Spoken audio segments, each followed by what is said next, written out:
Yalla, Shavua Tov, Beshem Hashem Nasem Latzlech, en ce dimanche 20 février, Besha Tova, Mutzlechet, et le Yutet du mois de Adar Aleph. Un grand Mazel Tov, d'abord avant tout la famille Asher, Cohen, Verayato, Yekara pour Shelly et la famille Daon, Jackie Daon et son épouse pour le mariage de leur fils Arié.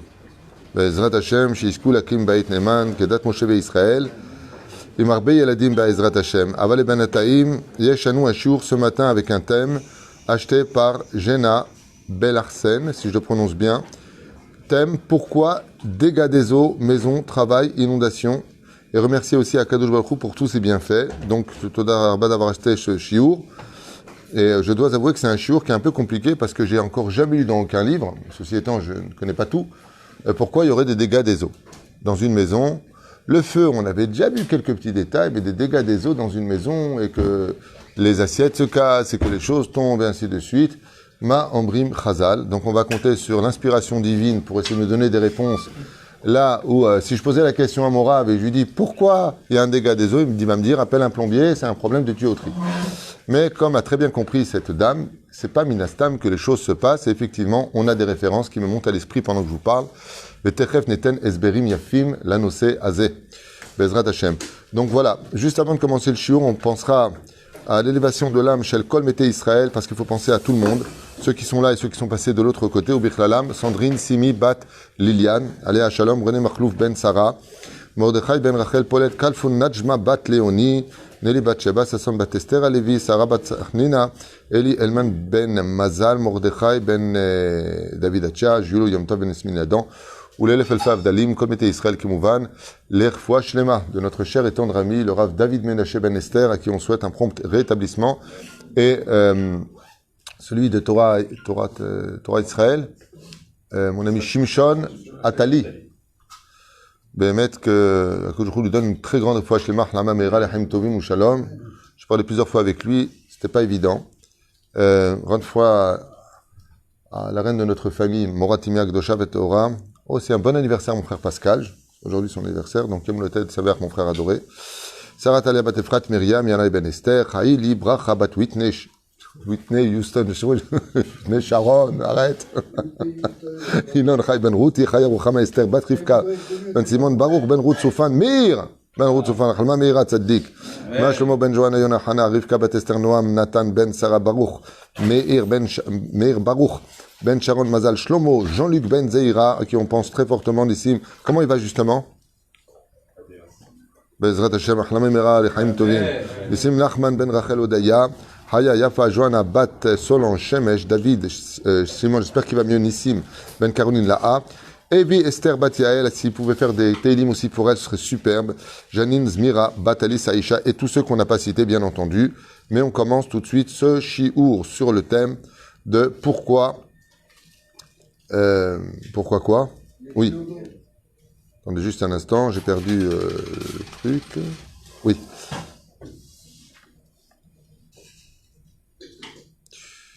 Donc, Jenna Belarsen, dégâts des eaux, maison, travail, inondation, lama, be'etzem, on voit ce genre de choses. Alors, au niveau du pshat, si on s'en réfère aux Zohar Kadosh, l'inondation a un rapport avec l'impureté. Dougma, quand la terre fut investie par l'immoralité de l'époque de Noé, donc dans la Torah, on a vu que l'eau était un processus de purification, comme on le voit, l'ablution des mains, pour nous rendre purs, le mikvé de la femme, mikvé amaïm, et que effectivement, quand il y a de l'impureté ou dévoilée que l'on sait, car chacun sait ce qu'il fait de sa vie. Un homme, quand il regarde des choses interdites sur son portable, il sait ce qu'il fait de sa vie. Mais par contre, ce qu'il ne sait pas, c'est ce qu'il crée dans la maison. C'est-à-dire qu'à partir du moment où tu fais un sourd d'Eoraïta de déposer tes yeux sur des interdits de la Torah, tu crées des impuretés dans la maison qu'on appelle des virus, qui sont, selon la Kabbale, de couleur noire, et qui se déposent comme des taches mamash sur la personne. Le Harizal, par exemple, en parle en long et en large. Le Zohar en parle dans toutes ses formes. Bezrat Hashem, c'est ce qu'on appelle la Touma en hébreu, et l'impureté, mais le mot impureté en français ne prend pas du tout son ampleur. Impureté, pur, pour nous, ça veut rien dire. Dans l'absolu, on sait que ça c'est bien, c'est pas bien. Aval Zelo Nachon. Quand on parle de quelqu'un d'impur, On parle de quelqu'un, par exemple, qui a touché sa femme qui était nida, tu lui serres la main, il a déposé cette impureté sur toi, à l'image du virus qui se dépose de personne en personne. Et donc, nos sages nous disent que quand Akadosh Baruch Hu voit que l'atmosphère est empreinte d'une énorme impureté, ma mâche énorme impureté, eh bien, il n'y a que l'eau qui peut la retirer. Pourquoi? Parce que ce surnom qu'on donne dans la Kabbale pour l'impureté s'appelle Ruach Ra'a. Quelque chose de mauvais. Ruach Ra'a veut dire un mauvais esprit. En d'autres termes, pourquoi on appelle ça mauvais esprit? Si c'est une tache, c'est une tache qui est posée sur un vêtement, c'est une tache qui est posée sur un vêtement. Je vois pas pourquoi tu appelles ça un Ruach Ra'a. Réponse, parce que ça vit, comme le virus. C'est pas quelque chose d'inerte, c'est pas quelque chose de mobile, c'est quelque chose d'immobile, c'est quelque chose qui est mobile et c'est quelque chose qui vit vraiment. On pourrait presque l'appeler un animal spirituel.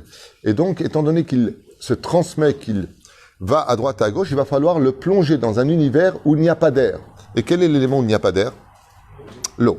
Vous avez très bien compris. Quand on rentre dans l'eau, l'air, le rouach, s'en va automatiquement. C'est pour ça qu'il sert d'élément de purification. L'air n'a pas sa place dans l'eau. Il y a deux éléments spirituels qui n'ont pas leur place dans l'eau. Le feu est spirituel, c'est pour ça qu'il monte vers le haut. Et l'air est spirituel. D'accord? Le feu dans l'eau ne peut pas exister, entre guillemets, mais l'air non plus ne peut pas exister. D'accord? Quelqu'un qui, vous voyez tous les plongeurs, quand ils respirent de l'air dans leur bouteille, vous voyez que l'eau automatiquement remonte. Cet air remonte. Pourquoi? C'est pas qu'elle remonte, c'est que l'eau l'éjecte. Donc, qu'est-ce qu'il va falloir faire pour tuer, pour étouffer de façon absolument concrète cette impureté-là? Eh bien, il va falloir le plonger dans l'eau. Ce qui fait que quand on a une maison qui, d'un coup, a un problème d'inondation, on va pas retirer, bien entendu, le niveau du pshat, comme je l'ai dit au nom de mon rave, appelle un plombier. Des fois, tu as une tuyauterie qui est rouillée. Tu sais très bien qu'en achetant la maison, comme je le dis souvent, quand vous achetez une maison, vous faites pas avoir. Regardez bien, surtout ce qui se passe derrière les murs. L'humidité, est-ce que c'est ensoleillé du matin au soir? C'est-à-dire que Dieu nous a donné un sechel. Il faut arrêter de compter sur les miracles en disant que Gamzol et Tova, toutes les occasions sont vérifiées. Ok? Tu vérifies. Une fois que tu as vérifié, tu peux dire Gamzol et Tova. Mais d'abord, tu as ishtadlout personnel. Donc, si quelqu'un, il vient te dire, oh, il y a un signe. Ou un canard. C'est un jeu de mots. Okay? La tuyauterie a explosé. On lui dit, mais madame, ça fait 15 fois qu'on vous dit que la tuyauterie était sur le point d'exploser. Il n'y a pas de siman minashamaim dans l'absolu. Tu as fait un tikkun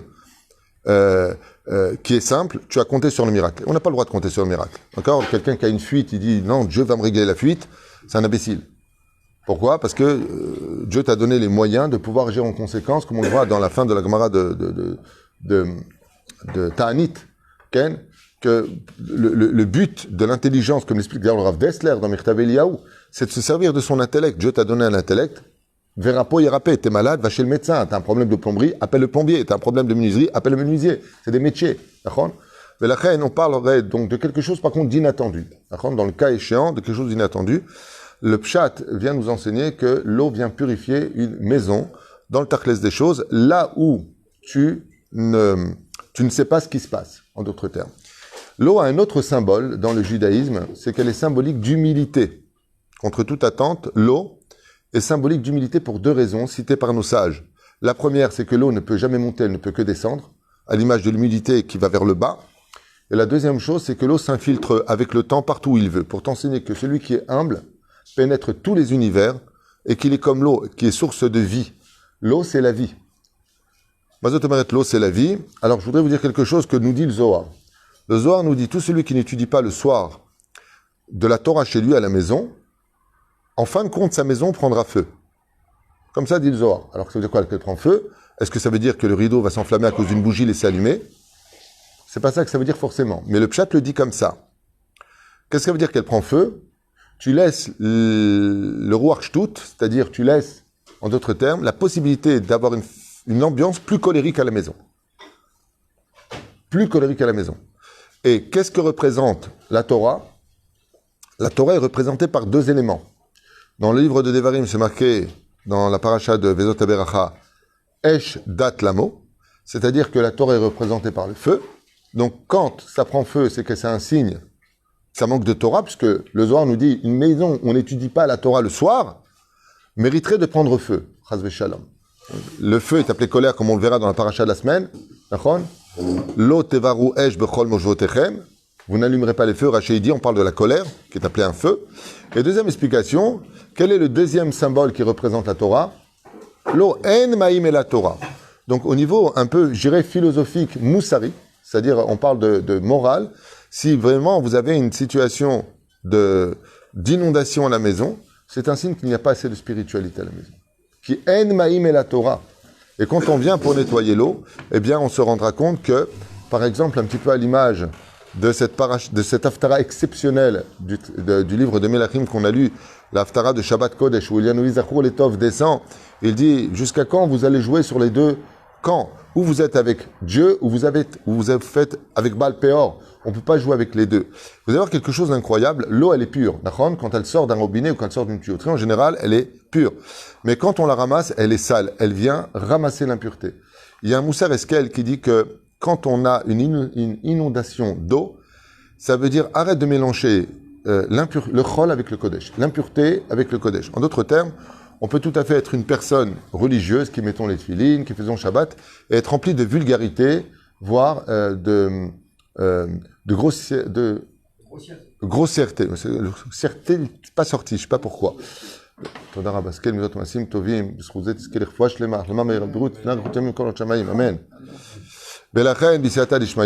On va se rendre compte que l'eau, quand on la nettoie, il y a des choses qui se passent, qu'il faut observer. Laquelle le fait que l'eau qui était propre est devenue sale. Mashma Mikan, que des fois Kadosh Baruch Hu nous dit, c'est bien ce que tu fais. Baruch Hashem, tu étudies la Torah, tu fais Shabbat, tu mets les tefilines, tu manges kasher. Mais à côté de ça, tu parles très mal, tu es vulgaire, tu mens.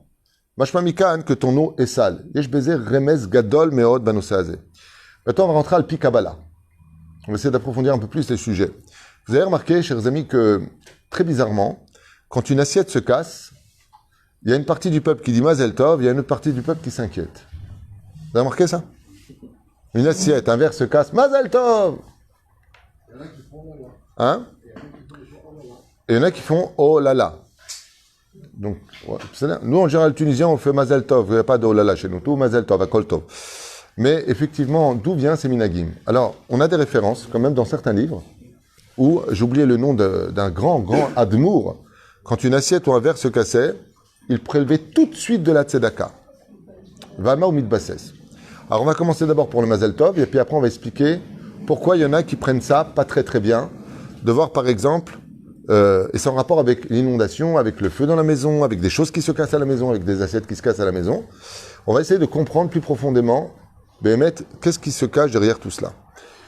La première chose que vous devez savoir, c'est pourquoi Mazel Tov. Parce que selon certains commentateurs, pas tous, pas tout le monde est d'accord avec ça, il y a marloquette, mais on se réincarne par rapport à ce que nous faisons sur Terre dans 4 dimensions, 4 niveaux d'existence, qu'on appelle le minéral, le végétal, l'animal et l'homme. C'est-à-dire, il y en a qui disent l'animal non, il y en a qui disent que oui, le Ben Ishra il dit que oui, le Harizal il dit que oui, le Rama de Pano il dit que oui, Gilgul Shamot il dit que oui, pratiquement tous disent que oui, et vous avez à peu près 3-4 autres commentateurs qui disent que non, on se réincarne que dans les hommes. Chacun dit ce qu'il veut, chacun pense ce qu'il veut. Nous on a des références. On a plus que des références. Le Baal Shem Tov dit que oui. On se réincarne dans les animaux. Il a même prouvé par un plus B. Il y en a qui disent qu'il faut être stupide pour penser qu'on se réincarne dans les animaux. Shivim Panim la Torah, qui vivra, verra.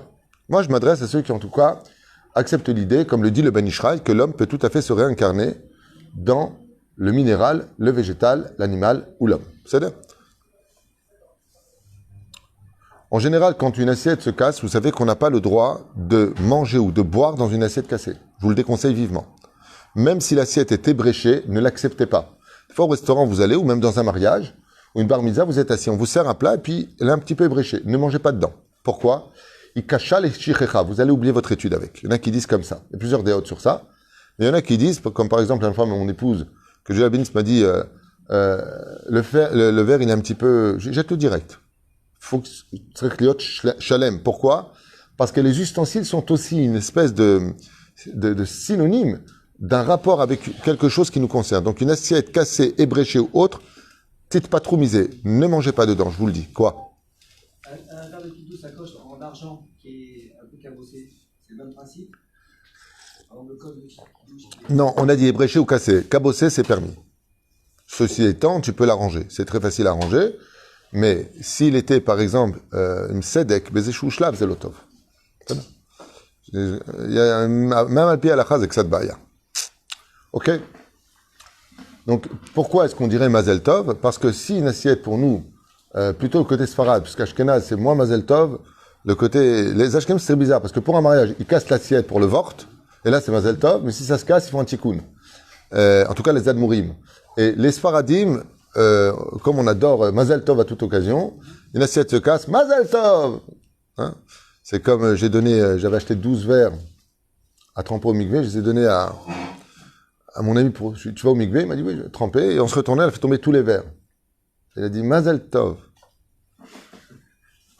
Moi, j'ai pas dit Mazel Tov. C'est retourné tous les verres et m'a pris la photo en plus. Mais tu te rends compte, Mina Shamaim regarde. Je dis Mina Shamaim, faut pas faire attention, oui. Aval comme elle est Hachem Barach. Le plus marrant de tout, c'est qu'il m'a dit bon, je vais les racheter, et ma femme me dit ça tombe très bien, je les ai pas du tout aimés. Je lui ai dit tu t'en sors bien. Kol Tov. Depuis, comme il reste 3 survivants des verres, je sers ma femme que dans ces verres-là. Tov Bekitsour. Pourquoi est-ce qu'on dirait Mazel Tov d'après vous? Hein, Eric? Pourquoi on dit Mazel Tov? Masiba. Un verre se casse, on dit Mazel Tov. Pourquoi? La réponse commune, c'est pour congérer le sort. Congérer le sort. Oui, on dirait l'apprenti sorcier quand tu parles, toi. Conjurer le sort. Quel sort? Il n'y a pas de sort. Le mazal, il faut quelque part. Ah, donc toi tu dis qu'il y aurait du mazal dans les assiettes cassées? Non, il dit ça enlève le... Là, je vous ai machou. Le Ben Ishraï, il dit qu'il y a du mazal dans ce que l'on porte.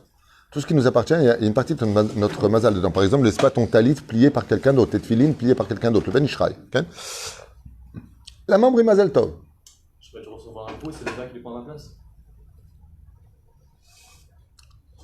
Alors ça, c'est la thèse des Ashkenazim, on va y arriver. C'est Dan Mourim, c'est plus dans ce sens. Alors nous, on dit Mazel Tov parce qu'on estime qu'il y avait un tikkun dedans, une neshama qui devait être prisonnière dans sa réincarnation, et que si l'assiette s'est cassée, c'est qu'elle a fini son tikkun. Et là, on dit Mazel Tov. Mazel Tov, lama Mazel Tov. Apparemment, comme ça s'est passé une fois avec, je crois, le Rizal, je ne me rappelle plus qui exactement, un chat qui venait pendant une année entière écouter un cours, et puis à la fin de l'année, le chat a traversé, s'est fait écraser par une charrette. Alors les gens ont crié, attention le chat, et ben sauf le Rizal aurait répondu, ça y est, il a fini le tikkun pendant un an, c'était une femme qui manquait de pudeur, elle a été réincarnée dans un chat, et elle venait écouter les cours du Harizal près de la fenêtre, et après un an, elle traversait la route, et elle s'est fait écraser. Le Harizal aurait répondu, à ce qui paraît, Zéou, il a fini son tikkun. Pourquoi il y a marqué, qu'est-ce qu'on apprend des chats? La pudeur. Donc, arrêtez.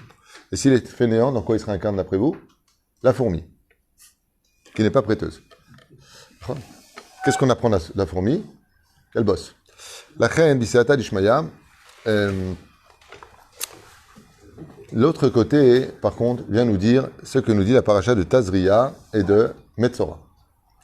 Qu'est-ce que nous apprend la Torah à propos de l'inondation, du feu, des objets qui se cassent? Quand Dieu veut faire un tikkun à une personne, comment est-ce qu'il fait? Il a fait méod. Dieu, d'abord, il tape la maison. Ensuite, les vêtements de l'homme. Et ensuite, le corps de l'homme. Alors, les Admourim, sachez-le, bon, ce que je vous dis, je ne vous l'invente pas, hein, ce que j'ai étudié. Pas tous les Admourim, mais en tout cas, certains Admourim, grands rabbinim du monde ashkénaze, quand une assiette se cassait ou que quelque chose, un verre ou une inondation ou le feu prenait à la maison, ils faisaient carrément pidyon nefesh, le rachat de l'âme. Pourquoi? Et sur quoi ils se basaient? Ils se basaient sur la Torah qui dit que quand Dieu vient pour donner un coup, il frappe pas l'homme directement. Il frappe la maison d'abord. Ce qui fait que si la maison avait été frappée, ensuite ça se rapproche de l'homme. Qu'est-ce qu'il y a plus proche que les murs? Ton assiette, ton verre. D'accord? Ensuite tes vêtements. Donc plus ça se rapproche de l'homme, et plus ça démontrait par là que nous, fais attention. Maï aussi, il faisait tout de suite un pidyon nefesh, pas de la tzedaka simplement. Pidyon nefesh. Donc moi je dis souvent, quand une assiette se casse ou quoi que ce soit, si c'est pendant Shabbat, on ne peut pas donner la tzedaka. Moi c'est Shabbat, donne une petite tzedaka. Lama, pourquoi? Parce que la tzedaka c'est une ségoula pour tous les malheurs de ce monde. Quoi que tu aies dans la vie, comme le dit la Gemara. La Gemara pose la question, elle dit, qu'est-ce que tu fais quand ça ne va pas dans ta vie même financièrement? Ten tzedaka. Et qu'est-ce qu'il faisait l'Admourim? Quand il y avait une assiette qui se cassait, il chantait pour pas, la joie. Et après, dès que sortait Shabbat, ou si c'était un jour de Chol, il faisait pidyon, le rachat de l'âme, le pidyon nefesh. Pourquoi? Pour racheter leur âme dans le cas où ils étaient chayav mita, c'est-à-dire qu'ils prenaient ça très au sérieux, quand il y avait une inondation, quand il y avait quelque chose, en disant kapara. D'ailleurs, c'est marrant parce que nous, les Sfaradim, quoi qu'on ait, on dit toujours kapara. Toujours kapara. Et la reine, ce genre de choses, Bezrat Hashem, vient nous dire que, regarde, Zemetzik lecha, inematov umanaim, shevet achim gam yachad. Pour finir, la réaction que nous allons avoir va très souvent déterminer la réalité de ce qui va se passer. Ça vient du fait que, malheureusement, je dis bien vraiment malheureusement, nombreux parmi nous ne sommes pas conscients de la valeur de la parole. On n'est pas conscients. Une inondation prend, la maison est remplie d'eau, les tapis sont esquintés, les fauteuils, les meubles, des fois gonflent. Et la réaction que nous allons avoir va définir le pourquoi des choses. Si tu commences à hurler, j'en ai marre, c'est quoi cette maison de ceci, j'en ai ras-le-bol de cette maison, tu commences à t'en prendre la maison. La maison, elle n'aime pas qu'on parle du mal d'elle. Résultat, j'ai pas de chance, j'en ai ras-le-bol, je t'avais dit 100 fois de déménager, on se prend la tête. Est-ce que c'était un bon signe, l'eau? Non. Pourquoi c'est pas un bon signe dans ce cas-là? Parce que tu lui as donné le titre d'un mauvais signe. Mais, si tu traduis les choses en disant, il y a une inondation, ah Baruch Hashem, on va avoir plus de Chidushim cette année, on va avoir plus de Parnassa cette année, on va s'élever plus spirituellement cette année, tu vas définir avec ta bouche le pourquoi des choses, sachez que Akadosh Baruch Hu Boré Olam, Shtabach Vitel Shmolad, quand il nous arrive quelque chose, il vient écouter comment nous on va recevoir les choses. Parce que la réception d'un événement n'est qu'à la mesure de l'aïmouna que tu lui donnes. Si par exemple, comme c'est marqué dans Ta'anit Kafalef les Dougma, Akol me'et Hashem, Akol le Tova, alors pourquoi tu t'énerves? Pourquoi tu t'énerves? Pourquoi ça te prend la tête? Ma korepo vesham. Toi, dans une chambre, il y avait tout le temps des fuites. Que dans cette chambre. Au niveau technique, c'est normal. Là où il y avait une fissure, donc ça ne peut pas tomber dans le salon, puisque c'est dans la chambre. Mais si tu approfondis les choses, eh bien, c'est que si ça tombe que dans cette chambre, quelque part, c'est qu'il y avait un tikkun à faire dans cette chambre. Yesh tikkun. Il y a un tikkun qui est à faire. Et vous n'allez pas me croire, j'ai fait un tikkun dans une chambre, pas chez moi, hein, dans une chambre. Akol ayatov et yafé. Et après quelques temps, les problèmes se sont réinstallés. Alors je pose la question, est-ce qu'il y a quelqu'un qui vient dans cette chambre dormir? Bada chacun. Et il regarde des choses. Le téléphone, il est sur les réseaux rencontres, il est fait ch'touillot, minsak bagnot. Pérouche Adavar, que est-ce que c'est un tikkun? Oui. Est-ce que ça va nous embêter? Oui. De mettre des seaux partout et d'avoir des meubles qui gonflent que tu dois changer? Oui. Mais n'oubliez jamais ce que je vous dis. Très souvent, ce n'est pas les dégâts occasionnés par les événements à la maison qui étaient mis à l'épreuve, mais la réception de ta réaction. Comment tu vas prendre les choses? Si tu banalises les choses, on a une inondation, Be'ava ou Be'simcha Rabba, Be'emet, ça n'empêche pas de donner une tzedaka, par exemple, en guise de kapara, hein. Je peux dire le contraire. Mais, comme on l'a vu avec Admourim, qui disait que si mon assiette, elle s'est cassée, c'est que ça devient de plus en plus proche, je veux pas que Dieu me casse un bras. Donc, à Notnim, il prenait ça, donc Mamash Beritzinyut. Nous, on dit Mazel Tov. Apparemment, il y avait un etzot, une âme dedans qui était prisonnière, elle s'est libérée, bah, maintenant, je veux pas pleurer, bah, casse-toi. Maniachol asot. Aval tidou lachem. La réception que nous allons donner, réactivement parlant, cette énergie que nous allons percevoir de j'en ai marre, j'en ai ras-le-bol, c'est quoi cette maison, appelle le propriétaire, on s'est fait arnaquer. Tous ces mots-là passent à côté du but principal. Keshem shemevarech ala tova, kach yevarech ala ra. Tout comme tu sais sauter de joie et remercier Dieu quand il t'arrive une bonne nouvelle, quand une inondation vient frapper ta demeure, ce qu'il attend de toi, Kadosh Baruch Hu, c'est que tu dis par exemple, chérie, Otpam, regarde le plafond, ça fuit. Ah, Baruch Hashem. Pourquoi? Parce que si tu avais dit à ta femme, chérie, Baruch Hashem, regarde, ça coule plus là-haut. Comment elle redit? Ah, Baruch Hashem. La Gemara nous dit dans Brachot que Shem shemevarech ala tova, car tevarech ala ra. Ce qui fait que la Torah nous met en garde, la Torah orale nous dit la réception de comment toi tu vas définir les choses. J'ai pas de chance, c'est quoi cette maison de taré, c'est quoi ceci, c'est quoi cela. Tu vas empreindre les murs de l'impureté de ta négativité. Ne prenez pas ça à la rigolade. Ne prenez pas ça à la légère. Kama chashuv lekabel be'ava. Kama chashuv lekabel be'ava kol davar. Pourquoi? Parce que s'il y a des choses qui sont vraiment menées par la destinée et l'ashgacha pratit, c'est vraiment ce genre de détails. Surtout à la maison. Lama, pour que le couple se remette en question. Pour que la personne se remette en question. Le but, que ce soit une inondation, une assiette qui se casse, le feu ou autre, quand ça t'arrive chez toi, le but, c'est comme si que à Kadosh Baruch Hu, tu dis, hey, toi. Hier, j'ai raconté une très belle histoire du Baal Shem Tov, comme tous les mots de Shabbat. Et je raconte comme ça une moralité à la fin pour cette histoire, que j'aimerais vous répéter avec vous aujourd'hui. Alors je changeais, pour pas la renouveler telle qu'elle, mais je changeais un petit peu le profil de cette histoire. Hier, je parlais d'un père avec son genre, là je parlais d'un père avec sa belle-fille. Parce qu'il a eu que des garçons, il a eu 7 garçons, il n'a pas eu de fille. Et lui, depuis toujours, il voulait une fille. Et quand il a eu sa première belle-fille, il a mis dans son cœur comme si c'était sa fille. Et il était tellement content de l'ambiance, de sa mère. Belle-fille, beau-père, bon, c'est pas très loin. Le problème qu'il y a, hein, c'est que le beau-père, il aurait voulu qu'il y ait cette relation de fille et de père. On dit que la fille est proche du père. Et la belle-fille venait parler au père que quand ça n'allait pas, quand elle avait des questions, alors ils se mettaient dans le salon, ils commençaient à parler ensemble, ils reparlaient. Et le beau-père était comme un fou, parce que quelque part, il y avait une relation familiale plus forte qu'une belle-fille et qu'un beau-père. Il y avait une relation de père et de fille, quitte à en rendre jaloux le père lui-même, biologique. Mais quand tout allait bien, eh bien la belle-fille, elle, restait très à sa place, c'est pas besoin de parler. Pourquoi tu veux parler? Altar Besraim Acha Etermidai. Mais le beau-père, lui, ça lui manquait. Pourquoi? Parce que, à part les bonjours et au revoir, les sourires, il n'y avait rien d'autre. Alors, un jour, le beau-père est venu vers sa belle-fille, il lui a dit, tu sais, ça fait plusieurs mois qu'on ne s'est pas assis ensemble pour discuter, j'en viens presque à te sauter des petites difficultés pour que tu reprennes le temps de venir me reparler. Parce que ça me fait tellement du bien quand on parle ensemble.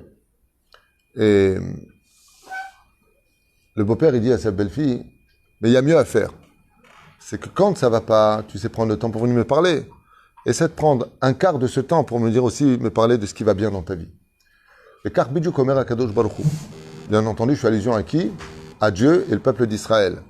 Boré Olam, quand ça va pas, vous avez remarqué, ça se casse, le feu il prend, qu'est-ce que veut Dieu chez moi, qu'est-ce qui se passe? On lève les yeux vers le ciel. Dès que ça va pas, très bizarrement, de façon instinctive, on s'adresse à Dieu. Il faudra, avec l'aide d'Hachem, qu'on arrive au même résultat quand tout va bien dans notre vie et que Bezrat Hachem, on prenne aussi du temps pour parler avec Avinu Sheba Shamayim, Akadosh Baruch Hu, pour lui parler, Bezrat Hachem, de tous nos bienfaits. Tu essaies de mettre ta femme enceinte, ça tient pas, il y a des problèmes, tu t'adresses à Dieu, tu vas voir des rabbanim, ainsi de suite. Mais j'ai jamais vu quelqu'un aller voir des rabbanim parce que sa femme est enceinte et que tout va bien. Et c'est exactement ce qu'il dit Hachem. Mais la crainte, des fois, quand ce genre de choses vient taper à notre porte et qu'on est mis à l'épreuve, c'est qu'il y a un signe qui vient t'annoncer que Dieu aimerait bien aussi que tu t'adresses à lui quand il n'y a pas d'inondation, ni d'eau, ni de feu, ni d'assiette qui se casse. Et la reine Akadoujou, il aimerait bien aussi qu'on s'adresse à lui quand tout va bien et qu'on n'attende pas les dégâts à la maison pour s'adresser à lui en disant Hachem, qu'est-ce que tu veux de moi, qu'est-ce que j'ai fait, qu'est-ce qui se passe dans ma vie. Baruch Adonai l'olam amen.